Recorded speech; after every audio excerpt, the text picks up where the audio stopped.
Always this awkward. Well, good morning, Community Covenant Church. Happy Sunday to you this morning. Welcome to church this morning. Happy Sunday. If you're our guest, welcome to you especially this morning. Once again, if you're our guest, if you're one of our kids, you're going to stay with us a little while, kids, and we'll bless you, and you'll go join Miss Ariel, and we'll all come together back after church. Church family, we hope that this can be a time where you can come in and be you. Be you before God. Bring in your most deep self, whether it's tired or joyful, whether you're energized or you're toast, whether you're excited about the next week or you are dreading waking up tomorrow, so you're going to stay up super late tonight to put that off, like I would normally do. However you're feeling this week, welcome to church. Come as you are. We hope this can be a space where you meet with God and you see yourself clearly as beloved ones of Christ this morning. And would you stand as you are able this morning as we lead our call to worship, and I'll invite Austin and Mike up to lead us in that this morning.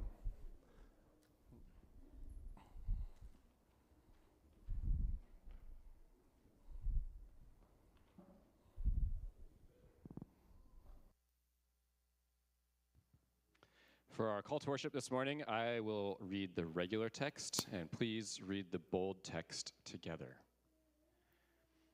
Come out of your busy lives to a quiet time and place.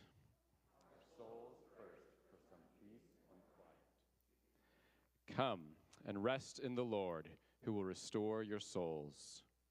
Our lives need moments of rest. Come and find the quiet center.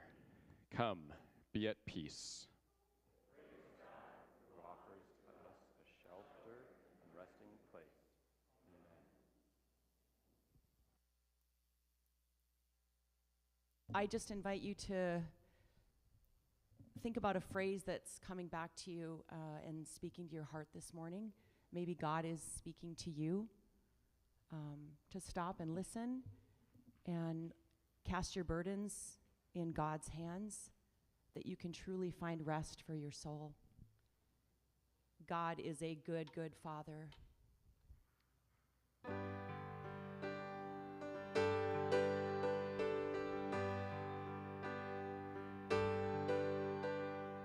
I've heard 1,000 stories of what they think you're like, but I've heard the tender whisper of love in the dead of night, and you tell me that you're pleased and that I'm never alone.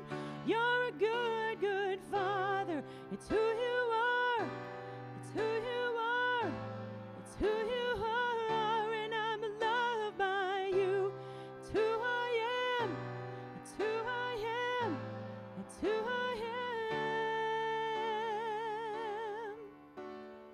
am. I've seen many searching for answers far and wide, but I know we're all searching for answers. Only you provide, because you know just what we need before we say a word. You're a good, good Father. It's who you are. It's who you are. It's who you are, and I'm loved by you. It's who I am. It's who I am. It's who I am. You are perfect in all of your ways. You are perfect in all of your ways. You are perfect in all of your ways to us. You are perfect in all of your ways. You are perfect in all of your ways. You are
You call me out upon the waters, the great unknown, where feet may fail. And there I find you in the mystery, in oceans deep, my faith will stand. And I will call upon your name and keep my eyes above the waves.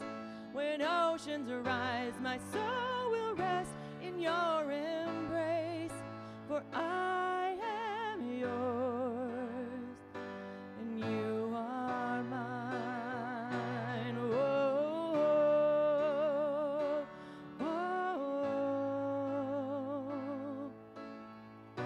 Your grace abounds in deepest waters. Your sovereign hand will be my guide.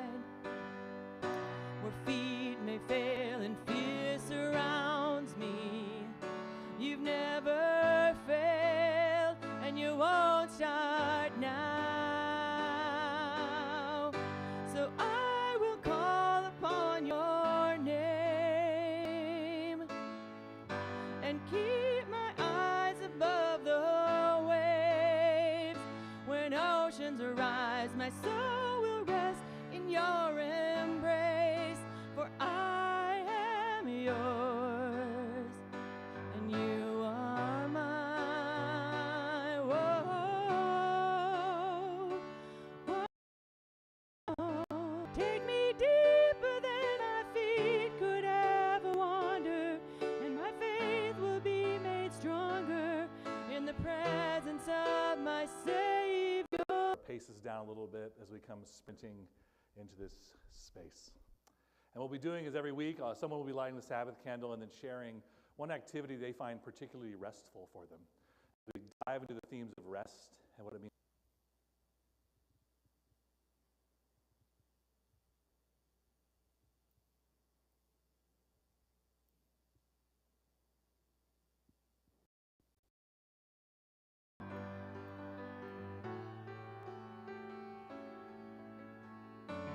I'm forgiven because you were forsaken. I'm forgiven because you were forsaken. I'm accepted, you were condemned. I'm allowed, you are my King. Jesus, you are my King. Jesus, you. God, thank you for this worship and these songs. Thank you that you are our King. Thank you that you call us to life purpose, to be your people, to be the light. And the joy of advancing God's kingdom together. All right, if you're kindergarten through 5th grade, Brad's in the back to walk you on over. If you are a new family, I'll be on the back, and I'd love to meet.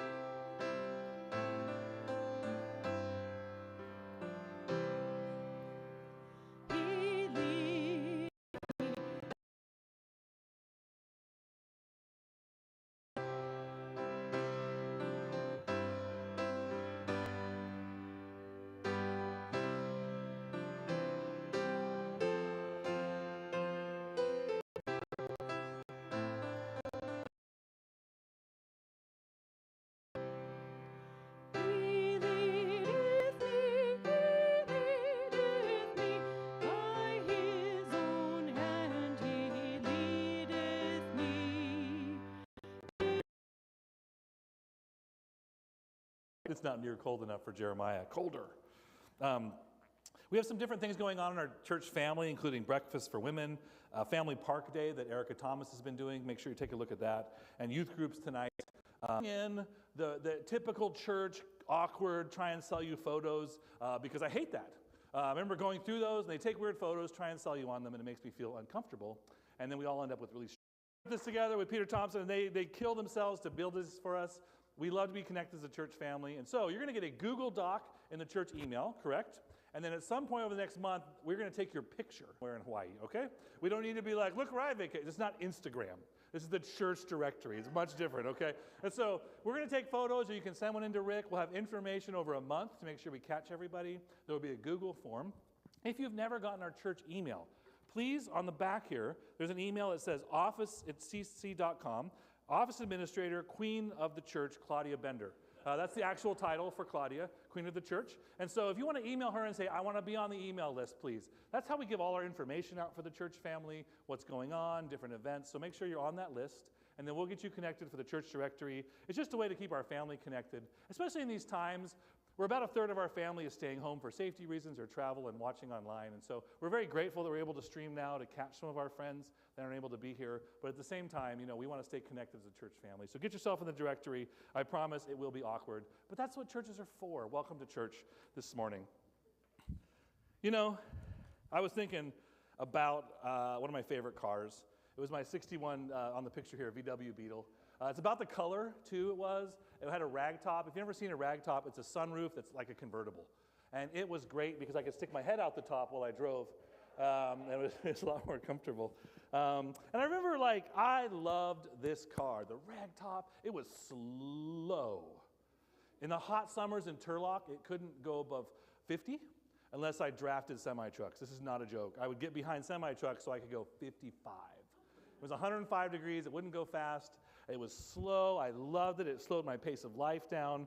My favorite part of it, though, is it had no gas gauge. No gas gauge. And so you had to do, kids, math. And I could do about 200 miles. But like a smart person would have a Post-it note or write it down. I am not smart. I just would try and remember. And about every once in a while, I would start to go, I'm like, oh no. And I drove through the country between Turlock and Modesto to get to work every day. And there's not a lot out there. I don't know if you know this. I think Amy bought me a cell phone. This would be a few years ago. Because I was driving this car, she's like, don't die. Here you go. And so I had this car, and I would run out of gas sometimes. And had this secret switch, kids. It was amazing. It was right under the dashboard. And if you turned it, you got about a cup of gas. It was your emergency reserve.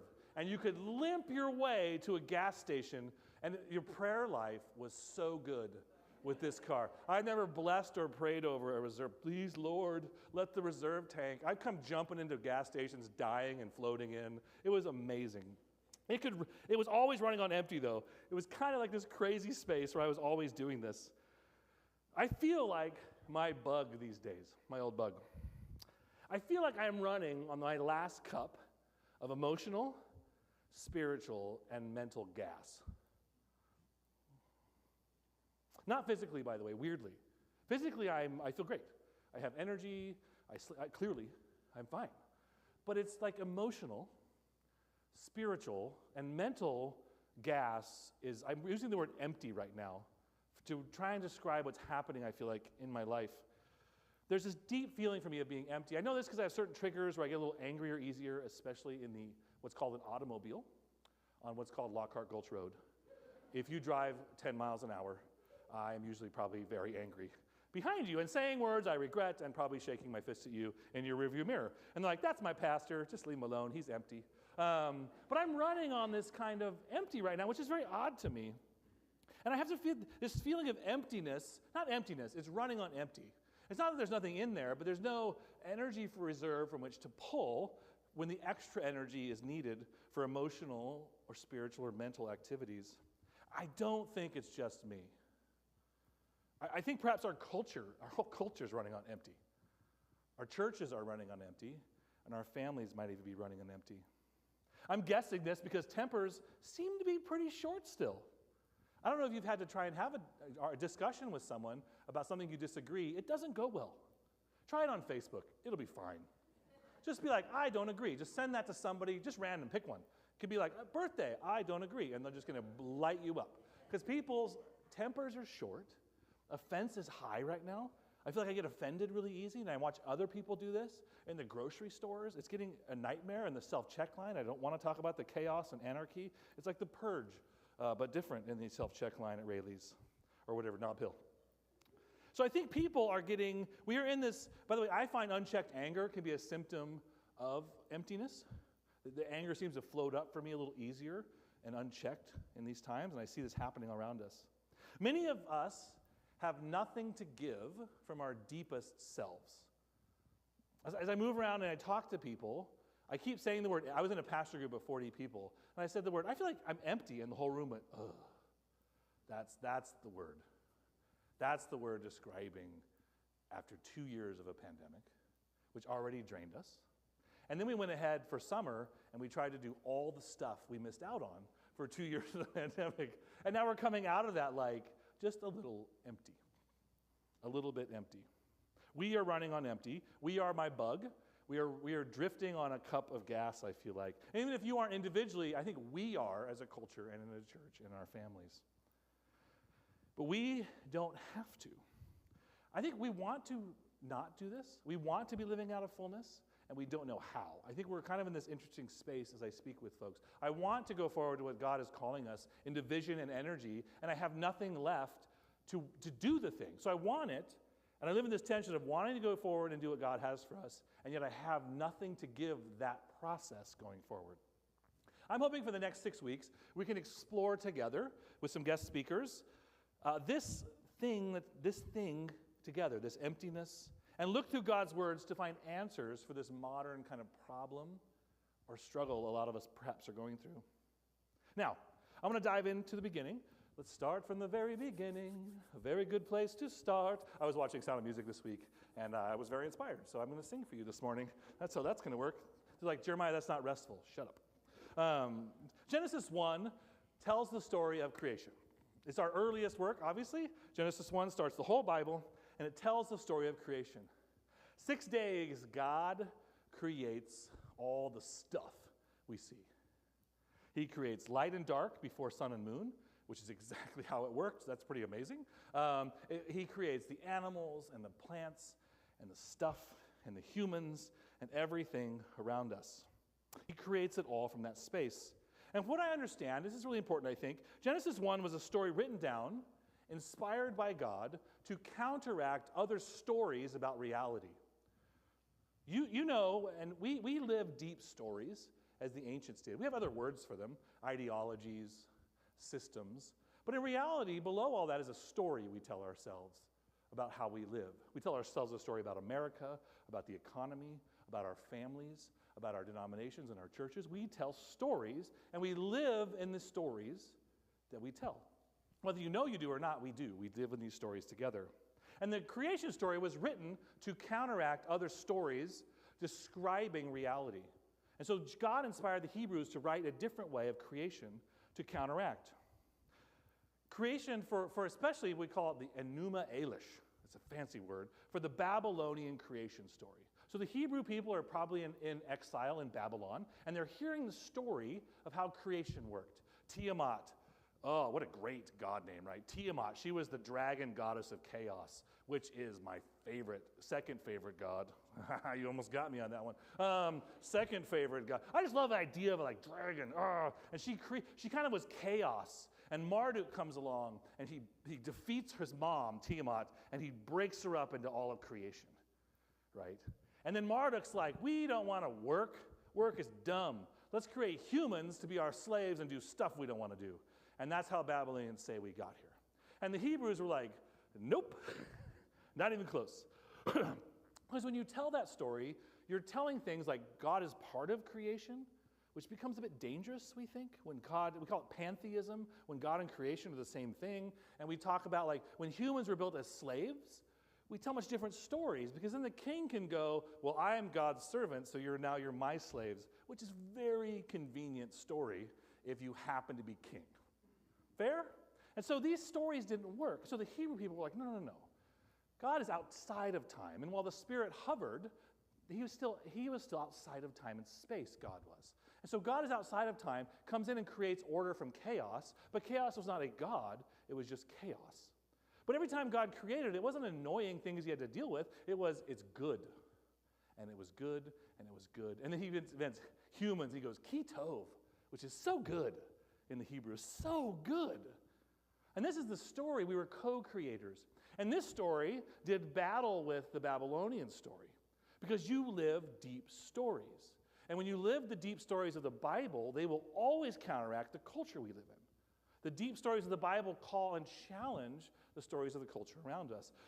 And all that is background for the very oddest part of creation, which is Genesis chapter 2, which says this. Because the Hebrew God told this new point of view, and there was a strange part about this Hebrew God, which said this, thus the heavens and earth were finished in all of their hosts. On the next slide here, Jack, please, thank you.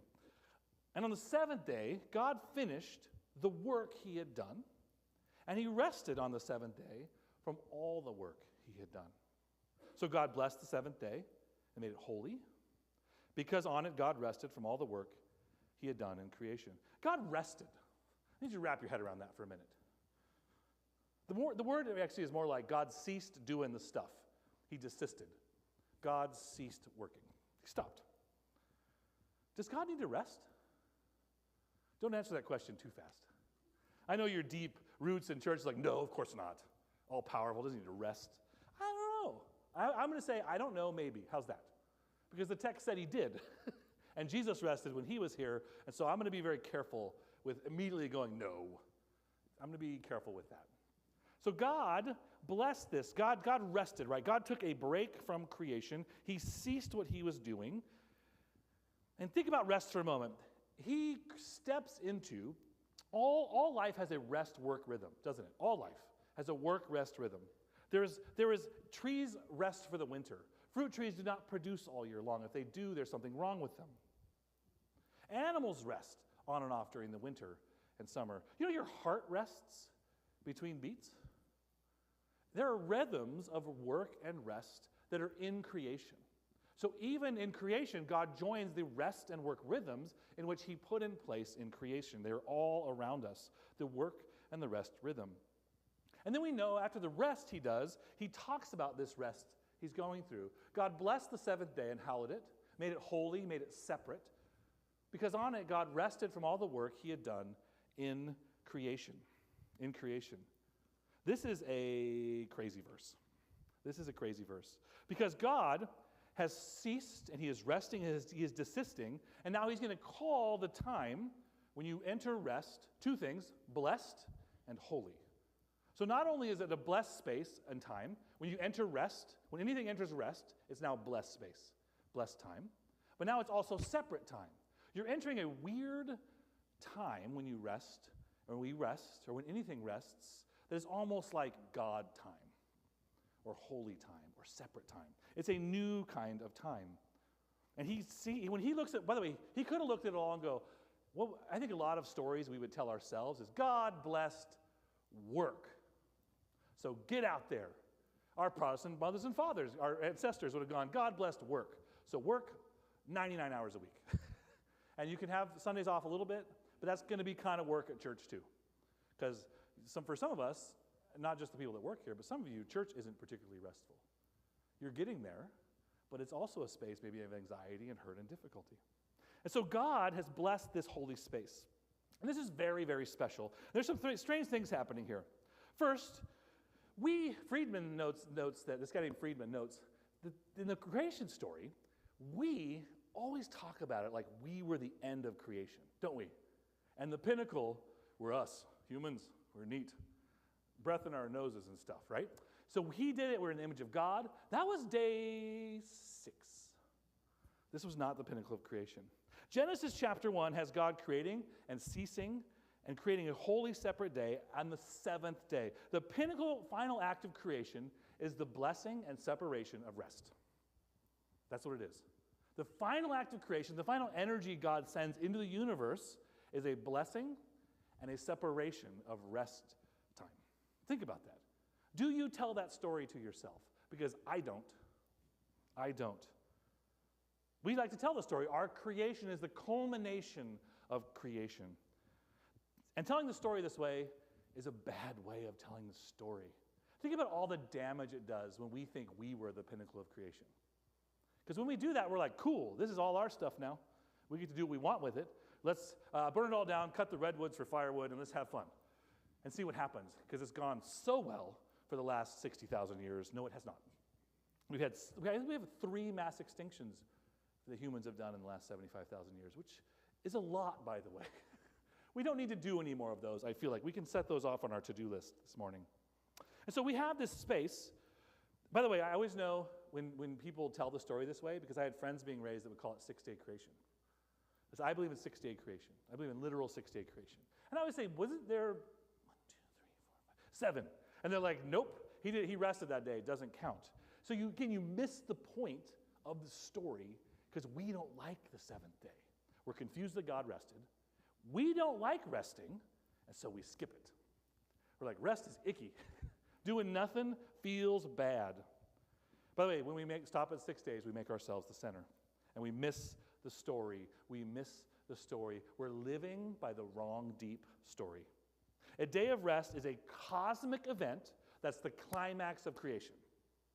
Rest, blessing rest, making it holy, is a cosmic event that is the climax of all of creation. It's the top of creation, right?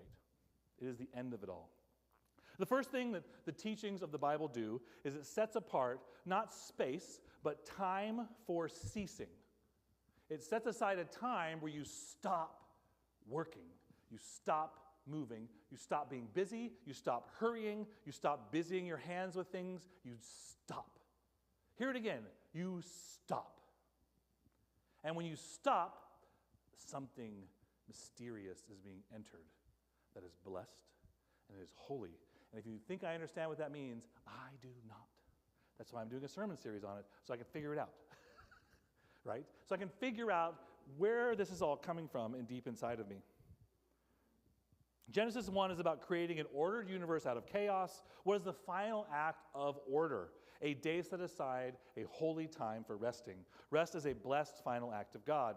And God set aside, by the way, a people, a Hebrew people, that began to teach people about this rest thing. And they would go into cultures, and they would irritate them so much. Because they'd be in Rome, and Rome's like, what are you doing this Saturday? Nothing. What do you mean? There's things to do. Nope, it's rest day. Friday night to Saturday night, we do nothing. What do you mean by nothing? You don't do things? Nope, nothing. They were a created people to teach us rest. They were sent into the world to teach the final act of creation for what God has invited us into. Rest is a force set out by God, blessed by God. Ceasing is a holy act. Do you live like ceasing is a holy act? Do you live like ceasing is a blessed act? By the way, all of you are squirming. Everyone's doing it. Thank you for doing that. It's just completely validating what I'm saying. I really appreciate that. As I read this week, I'm like, I don't like any of this. I don't like it. This story is so resisted by our culture. When you're talking about, let's take the Bible and step it into America, we're like, nope. Maybe vacation allows for rest. Fair? Claudia and I were talking about this, and Claudia said, why do we only rest on vacation? And it's a good question. Why do you look so forward to your vacations? Does anybody put way too much on their vacations? Like, I'm going to come back so rested and energized to do all the things I hate. You don't. We put so much on our vacations because we don't rest. We live in a rhythm of constant work, and we crash into our vacations on whatever beach you landed on, and you're like, I will move in 7 days. I will have Netflix in front of my face on the beach and die of sunburn. And you're like so happy, right? Our deepest story in America, work. Work. You were created for work. You were created to get things done. If you don't have work to do, drive Uber. Get a gig job. You don't have enough to do, be volunteering. Go. Busy. Downtime is dangerous. Downtime is scary. Don't do it. We will judge you. We will set you aside as someone who is not allowed to be in our community. If you don't answer, when someone says, how are you? If you don't say, I'm busy, you are wrong, and you are sinning in American culture. Because that's all we all do. How you doing? Busy. I'm busy. Busy. Oh, you're so busy. Busy. I'm busy. I'm so busy. I'm busy. Hey, aren't you busy? Oh, man, I'm busy. It's how we love to compliment each other. It's the great compliment. Rest is for the weak. And if you do rest, it's only to get back to work, busy, hurry. Just get a little energy back so you can push and go and go. This is a little bit of a long quote, but I want to read it to you so you can hear it on the next slide here. We have lost this essential rhythm of rest. Our culture invariably supposes that action and accomplishment are better than rest, that doing something, anything, is better than doing nothing. Stop right there. That's our story we tell. Do something, anything. Even if you rest, get a screen in front of your face. Get something in there, because do not stop. Do not rest. And by the way, this is everybody, so there's no judgment here. This is me most of all. I do this the best.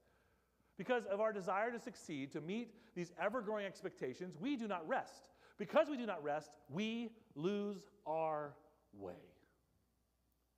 That feels true, doesn't it? Because we do not rest, we lose our way.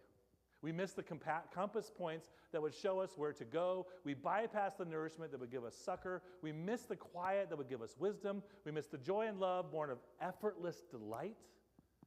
Poisoned by this hypnotic belief that good things come only through unceasing determination and tireless effort, we can never truly rest.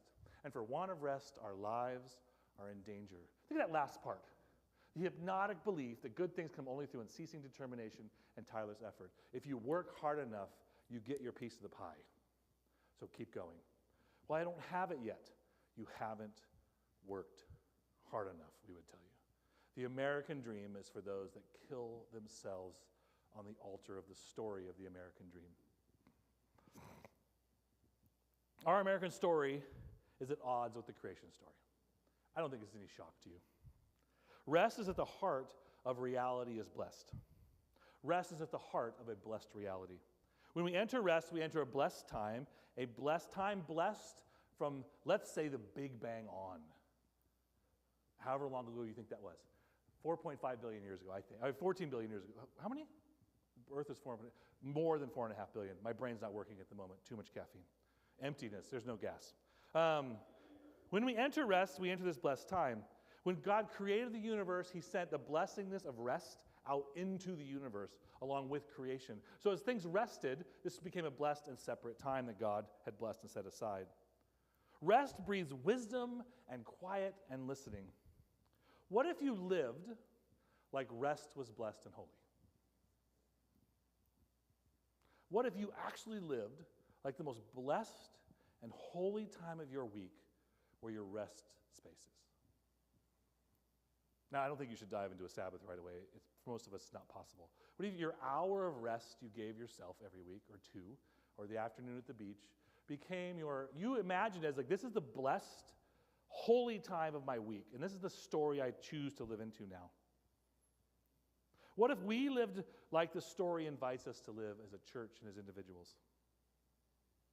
What if we saw rest as the starting point to our adventure with God, not busyness? What if we saw rest to the invitation to the healing of our lives and relationships, not more busyness and work? What if we saw rest as the space we fill up again and not busying ourselves with, I've tried 60 podcasts a week, doesn't seem to work. It's not feeling, it's very interesting, but it's not feeling anything at this point. That busy, active, frenetic pace. What if we saw rest as the place to encounter adventure with God that we have been longing for and that we are being pulled toward even as we feel we need to go forward? What if you rested? What if you rested? What would happen? It would fall apart, all of it, Jeremiah. I get it. It probably would. The universe probably would if you stopped going. It's true. That's how I feel. That's how I live, genuinely. The whole thing's going to fall apart if I don't stop, if I stop. What if you entered blessed time? What might it feel like? What if rest fills the bug that is your life? What if rest helps you live less out of the single cup of gas that's left in your life? These are questions for the series that I hope to explore for the next 6 weeks. I'm not going to answer any of them. Sorry about that. Not sorry, as the kids would say. Not sorry, not sorry. Now, by the way, there's no quick fix for these problems. We've gotten here after years of not going after rest, and it won't be fixed tomorrow. like many of our problems. It's taken us a long time to get there, and it's probably a little bit of work to get out. And by work, I mean no work, ceasing work. See, even I fell into it. Isn't it fun? So American. I'm like, do some work and rest. Gosh dang it. I remember once I was listening to a German, it was a joke German motivation tape about relaxing. And it was like, now sit down. Now listen to my voice. Now relax. And that was like very German. Very German. It feels very German to me. Just scream at me. Again, so we're exploring this weird thing that happened with the pandemic, Lord willing, behind us, and this rest that we have not gotten maybe, mentally, emotionally, and spiritually for almost 3 years. A rest where we enter spaces where the stress and worry of things going on around us can be at rest and our souls can be at rest. So encouragement number one. I want to start this journey with some questions and give you some challenges and encouragements during the week, and maybe some discussions for your families. We've been discussing this particular question as a staff and as a leadership team for the last 2 weeks. And so I would just ask you this question on the next slide here. What is the opposite of rest for you? Let's start with that. So this week, as you go through your week, what would you say is the opposite of rest? Or perhaps words that are the antonym of rest, right? If I said certain words or certain activities, what would be the opposite of rest for you? Spend time with this. What's the opposite of rest feel like to you? Okay, this isn't just, like I would say, like if you go home and watch Netflix a lot, that's not necessarily restful, but I don't think that's the opposite of rest. I just think a lot of us hope it's going to be restful, and you get done with 6 hours of whatever you just watched, Stranger Things, and you don't feel like, oh man, I feel rested. You feel like, ugh, and especially after 4th season, you're like, and so it's not rest, right? But it's not the opposite of rest. It's just maybe not rest. What is the true opposite of rest for you? The word I've picked up just for me to give you some thoughts is hurry. Something about the word hurry in a day feels like the opposite of rest.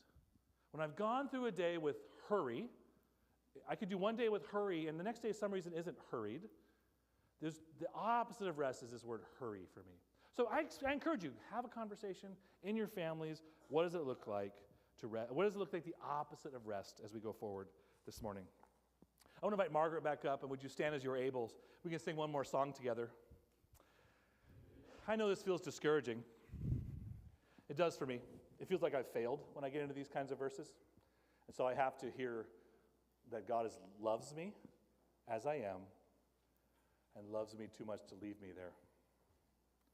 He loves you as you are, but he also loves you too much to leave you in the frantic paces in which we are all living, running on empty. His grace is sufficient for us, Paul once said. Paul learned this. Remember how Paul learned it? He learned it with these words. He wanted God to take his weakness away. What is ours? We don't rest. We're too busy. And he said, I won't take it away, for my power is made perfect in weakness. My grace is sufficient for you. As you sing this song, I encourage you to lean into the grace of God and the love he has for you in these messages of creation.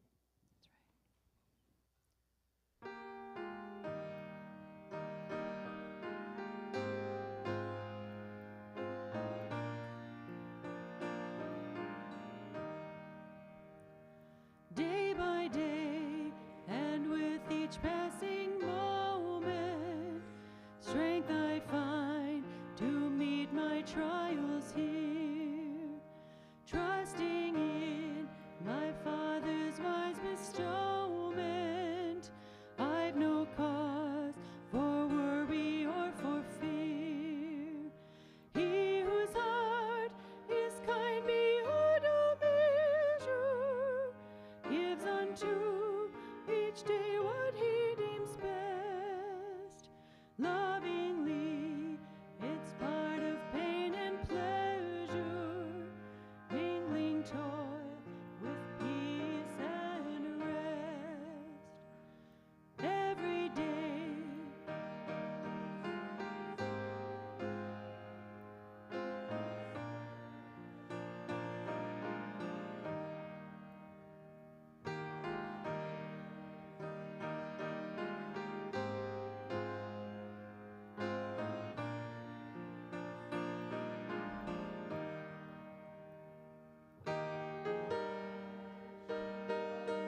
encourage you to set aside, look at your calendar this week, 1 hour. Try an hour. And go to your favorite place. Beach, woods, library. Library is going to be heaven, by the way, so you should get used to libraries. Anywhere that is your place, where you know the weight comes off when you're there. Weight comes off the shoulders, and weight comes off the soul. Whether that's a run or a walk, it's a woods. Wherever that is, 1 hour this week is all I'm asking you for. And if you would receive my blessing this morning, would you simply go like, lay your hands as this? And may you then run into your opposite of rest. May you have great conversations among your family about what rest does and does not look like. And may you have clear pictures of the moments that are not rest, that you're being pulled into the American story. And may you hear the loving voice of God remind you of that moment. Grace and peace to you, Community Covenant Church. We will see you next week.